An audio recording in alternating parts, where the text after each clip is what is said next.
Magandang umaga sa inyo mga kanguso. Nandito po tayo. Tayo ay sumugod sa bahay na magandang ito at tayo ay magka-house raid muna. Ating pong titingnan ng mga magaganda at mga pampaswerteng mga halaman. Atin pong pasukin. Kita nyo naman po. Sa labas pa lang po talagang mahilig sa halaman ang may-ari ng bahay na ito.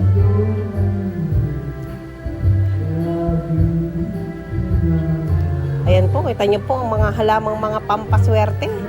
Nagkalat lang po dito sa bukana ng bahay na ito. O, di ba? May nakatago pa dito sa gilid na Buddha.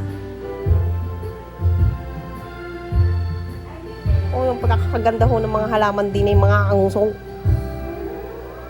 Ito naman po sa kabilang side. O, di ba? Tingnan ninyo.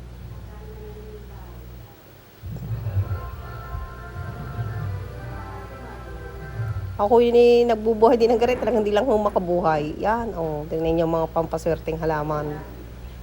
Yan pa. Hindi kilala niyo mga halaman at pagkakaganda, di ba? Sa kabilang side naman, yan, tingnan niyo, inabutan ko pa, buhay pa yung kanyang insensyo. Tingnan mo, may, ate, anong tawag dito? Owl. May owl pa, kita niyo, may nangingitlog, Ayan pa ho. Mga pampaswerte po yan. Kaya po kayo ay para swertehin sa buhay. Ay sinasamahan din ho ng mga pampaswerte. Di ba? Pagpasok pa lang po, yan ang makikita niyo mga pampaswerte. Kaya po may-ari ng bahay na rin talaga mo inani na po ng kaswertihan sa buhay. Naku, may bata pala din eh.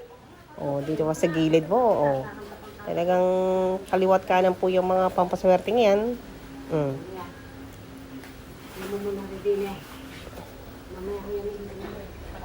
Yan, tignan nyo. Sa kabilang side naman po, ay nag-uunahan ng mga kabayo. Kaso nga lang hindi na makaalis din eh. Yan daw ho talaga napakakaswerte. Dito naman may pa-sunflower pa. Ika nga. Di ba? May mga elepante pa. Yan. Kaya kailangan din ho lagi may pampaswerte sa bahay para po lagi kayong swertehin. Di ba? Talagang, hindi in-check ha. Mahilig lang ho talaga sa pampaswerte. Lapitan natin itong mga dollar na ito. Titingnan natin kung makukuha natin. Yan, tingnan nyo at mga nak-display lang ho din ang dollar. Hindi ko masungkit nakalak. Tingnan nyo, pintong arit talaga may nakasabit pa ang pampaswerte. May banga pa. Kaya kalendaryo ho din yung mga Chinese. Hindi naman ho in-check ang may-ari ng bahay na are. Nagalang ho mahilig sa pampaswerte. Tinan nyo, pagkakalinis gaho. Silipin naman ho natin na kusina. Ayan. Tinan nyo ho. Hanggang sa lamesa ho, may nakalagay pa rin pampaswerte. Yan. Snake plant.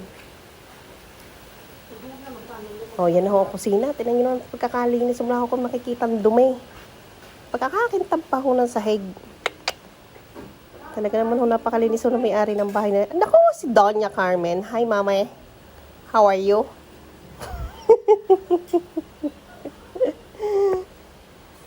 Siyempre, dito sa labas, silipin nyo naman. May pa-dwarfs pa, kakadami hong halaman din eh. Arihok tinabuntin din ang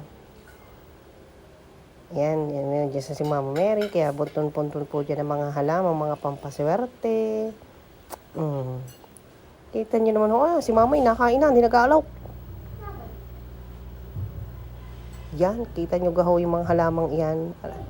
Talaga lang ho, nakakatuwa ho, napakadami hong halaman din eh. Hindi nga lang ho namimigay. Siyempre, hindi papatalo ang aking kambal sa kalikutan.